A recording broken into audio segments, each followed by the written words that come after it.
င်္ဂလားဒေ့ရှ်အမျိုးသမီးဘောလုံးလောကမှာပါရမီရှိဆုံးနဲ့ဩဇာလွှမ်းမိုးမှုအရှိဆုံးကစားသမားတူရှိပါတယ်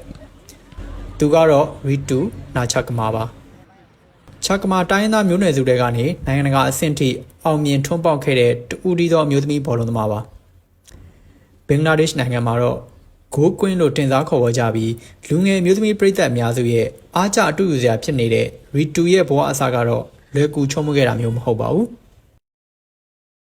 ရီတူနာချကမာကိုဘင်္ဂလားဒေ့ရှ်နိုင်ငံရန်ကာမာတီခရိုင်ကောင်ခါလီ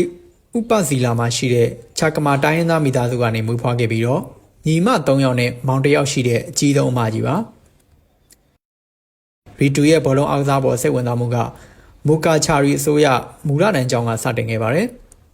သူ့ရဲ့ဆရာဘီဆန်ချကမာကဘောလုံးနဲ့စတင်မိတ်ဆက်ပေးခဲ့တာဖြစ်ပြီးအသက်10နှစ်မှာဘောလုံးစကစားခဲ့ပါတယ်ရီတူရဲ့ပထမဆုံးပြိုင်ပွဲကတော့ဘင်ကာမာတာရွှေဖလားကိုပိုင်ကျောင်းများဘောလုံးပြိုင်ပွဲဖြစ်ပြီးတော့2012မှာကစားခဲ့တာပါ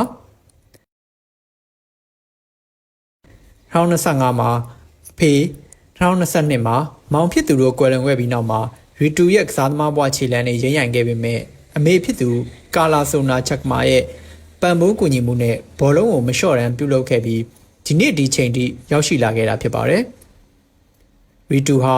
professional ကစားသမားဘဝမှာဘင်္ဂလားဒေ့ရှ်နဲ့ဘူတန်မျိုးသမီးကလပ်တွေမှာလှည့်လည်ကစားရင်းထင်ရှားလာခဲ့ပါတယ်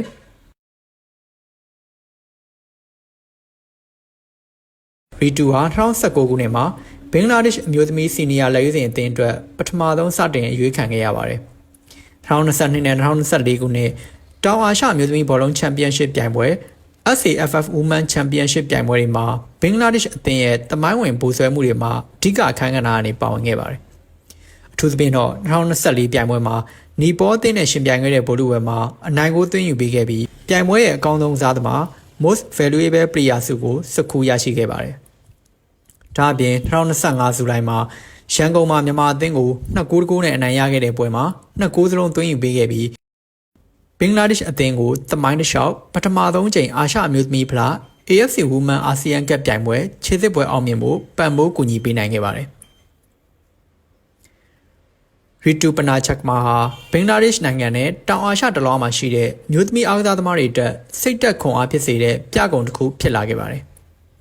ကလပ်အသင်းနဲ့နိုင်ငံတကာအဆင့်တွေမှာသူမရဲ့ပြောင်မြောက်တဲ့စမ်းဆောင်ရည်တွေကနိုင်ငံတွင်းကအမျိုးသမီးဘောလုံးလောကအဆင့်တန်းကိုမြင့်တင်ပေးနိုင်ခဲ့ပြီးတော့တိုင်းရင်းသားလူမျိုးစုကစားသမားတွေအနေနဲ့ပုံမကြီးမားတဲ့ဆင်မြင့်ထက်မှာအောင်မြင်မှုရရှိနိုင်ကြောင်းသက်သေပြခဲ့ပါတယ်။သူမရဲ့ကြံ့ကြံ့ခံနိုင်မှုကျွမ်းကျင်မှုနဲ့ဥဆောင်နိုင်စွမ်းတွေကြောင့်ဘင်္ဂလားဒေ့ရှ်ဘောလုံးလောကရဲ့အတောက်ပဆုံးကျယ်ပွင့်နေတဲ့ကတဦးဖြစ်ဆက်လက်ရပ်တည်နေသေးပါ။